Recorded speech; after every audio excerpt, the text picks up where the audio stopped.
দর্শক, রাজশাহীর তানোরে গভীর নলকূপের প্রায় 50 ফুট গভীরে পড়ে আটকা আছে 2 বছরের এক শিশু।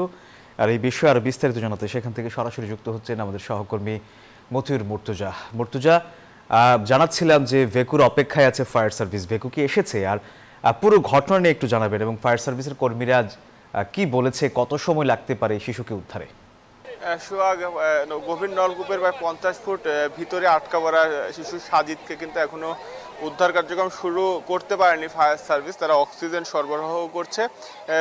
এক্সকেভেটর আসার পরই মূলত উদ্ধার অভিযান শুরু হবে বলে তারা জানিয়েছেন। তবে ঠিক কতক্ষণ নাগাদ ভেকু এসে পৌঁছাবে এ বিষয়ে আসলে এখনো কিন্তু কোনো সুনির্দিষ্ট টাইম বলতে পারেনি ফায়ার সার্ভিস সহ আইন শৃঙ্খলা বাহিনীর কর্মকর্তারা।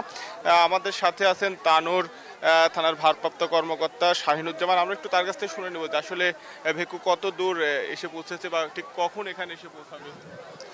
ধন্যবাদ। আজকে দুপুর অনুমান 1টার দিকে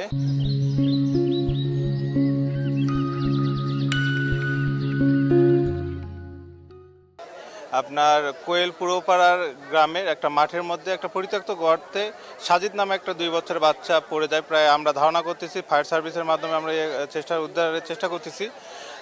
যেহেতু গর্তটা খুব সরু, প্রায় 4 ইঞ্চি 5 ইঞ্চির মতো একটা গর্ত, এখানে অন্যভাবে চেষ্টা করে উদ্ধার করা সম্ভব হচ্ছে না। তাই আমরা এক্সকেভেটর নিয়ে আসার চেষ্টা করছি, যে আশা করি আধা ঘন্টা 1 ঘন্টার মধ্যে আমাদের কাছে এক্সকেভেটর আসবে। যেহেতু আমাদের থানা এলাকায় কোথাও এক্সকেভেটর নাই, অন্য উপজেলা থেকে এক্সকেভেটরে যোগাযোগ করা হচ্ছে।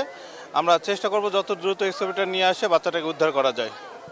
আপনাকে যেমনটি বলছিলেন যে আরো ঘন্টা খানিক সময় লাগবে শিশু সাজিদকে উদ্ধার করতে আসা এক্সকেভেটর এই ঘটনাস্থলে এসে পৌঁছাতে। তারপরে এই গভীর নলকূপের যে সুড়ঙ্গ তার আশেপাশের মাটি খনন করে শিশুটিকে উদ্ধার অভিযান শুরু করা হবে বলে কিন্তু তারা জানিয়েছে। আর ফায়ার সার্ভিসের কর্মকর্তারা বলছেন যে শিশুটি এখনো বেঁচে আছে, নড়াচড়া করছে, সেটি কিন্তু এখনো বোঝা যাচ্ছে। তো এই ছিল রাজশাহী তানোর থেকে সর্বশেষ সোহাগ।